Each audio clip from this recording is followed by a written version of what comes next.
चिल्ला रही हैं। सिस्टर, कोई खतरे की बात नहीं है ना? दिल का दौरा पड़ा था लेकिन अब वो ठीक है।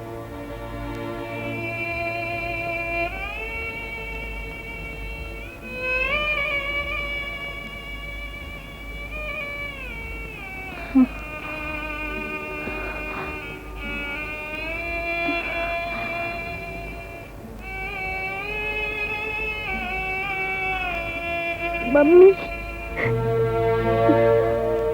बेटी, मैं जब तक घर ना आऊं सरोज का ख्याल रखना मालती।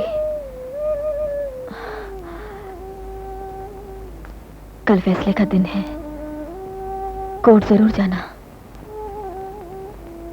कल का दिन हिंदुस्तानी औरत के इतिहास में याद रखने वाला दिन होगा। और इतिहास के उस पन्ने को तुमने लिखा है मालती, तुमने लिखा है।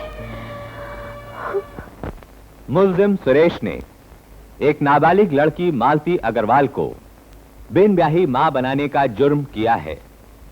इसलिए अदालत आईपीसी सेक्शन 420 के तहत मुल्जिम को मुजरिम करार देती है। यह अदालत मुजरिम को कुमारी मालती अग्रवाल से शादी करने का हुक्म देती है। अगर किसी भी वजह से यह शादी मुकम्मल नहीं होती तो मुजरिम को 6 महीने कैद बामशक्कत काटनी पड़ेगी। लेकिन मुजरिम से शादी करने या न करने का फैसला कुमारी मालती अग्रवाल की मर्जी पर है।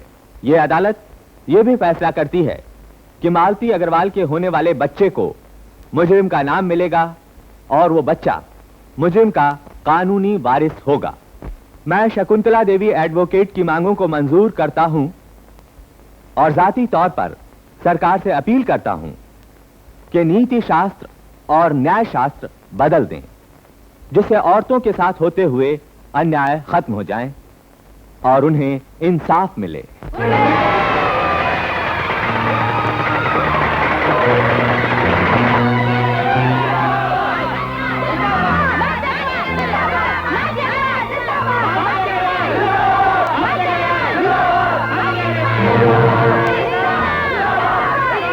मुबारक हो मालती जी, आप केस जीत गई। Thank you.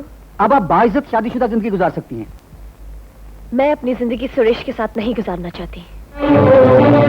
तो फिर आपने ये केस क्यों किया?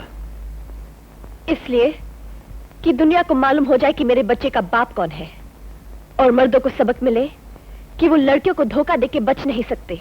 लेकिन आपकी अपनी जिंदगी का क्या होगा? माँ की जिंदगी उसके बच्चे की जिंदगी में होती है। मुझे अपनी जिंदगी में कोई दिलचस्पी नहीं। एक्सक्यूज मी, मैं जरा जल्दी में हूँ, मुझे एक खबर शकुंतला आंटी को सुनानी है। चलो चलो सुरेश, घर चलो।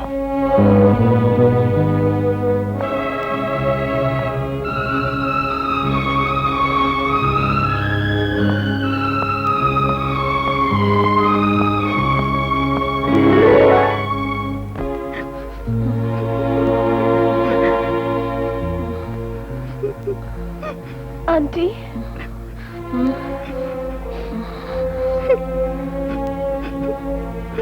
आंटी, आप केस जीत गए आंटी। नहीं मालती, मैंने ये केस तुम जीत गए।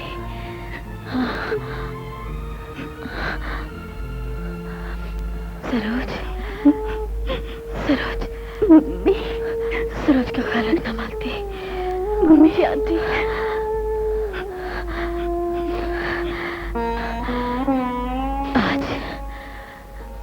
आज मैं इतनी खुश हूँ, इतनी खुश हूँ कि खुशी से मर जाने को जी जा रहा है। ऐसा ना कहिए आंटी।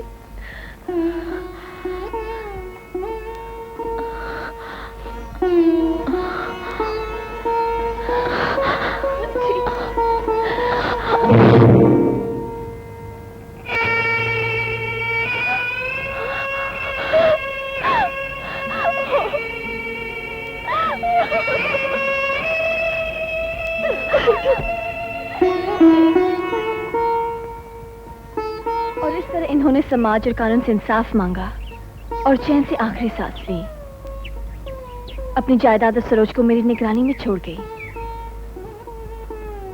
उनके आदर्शों के मुताबिक उनके रुपयों से मैं स्कूल चला रही हूं, पर ये अनाथालय नहीं है, घर है। और यहाँ के बच्चों के हंसने बोलने की आवाजों ने धीरे धीरे मेरे दिल की सारी कड़वाहट चूस ली। ओह माय गॉड, मैंने भी किस राक्षस से शादी की। जयश्री जी, जयश्री जी,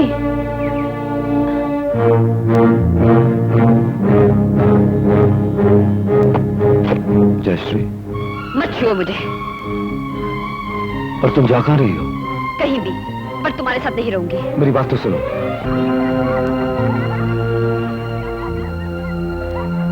जयश्री, कोई सवाल ना पूछे मालती जी।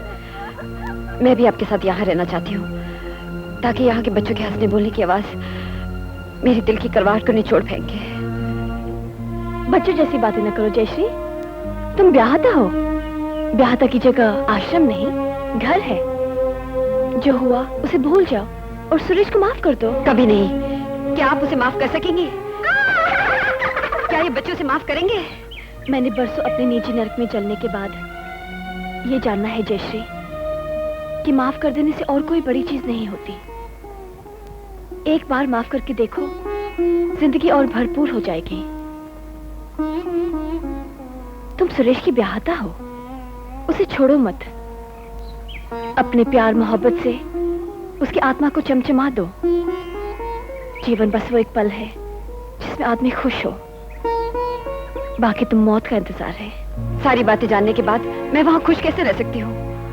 सुरेश को माफ नहीं करोगी तो कहीं भी खुश नहीं रह पाओगी, और अगर माफ कर दोगी तो खुशियां खुद दौड़कर तुम्हें पकड़ लेंगी। जाओ।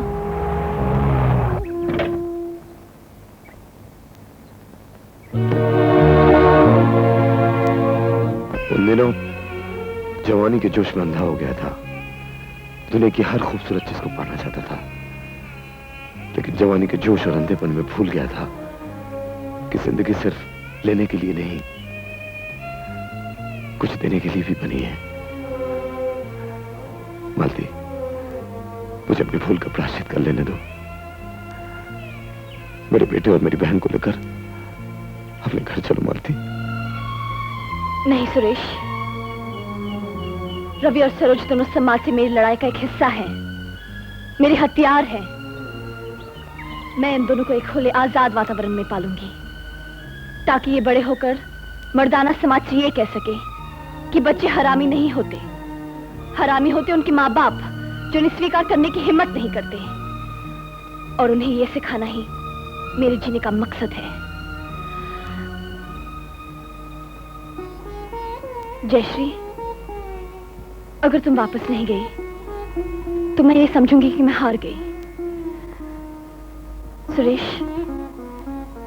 इन्हें घर ले जाओ।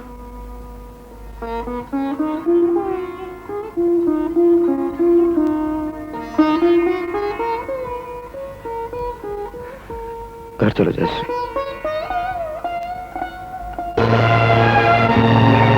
दीदी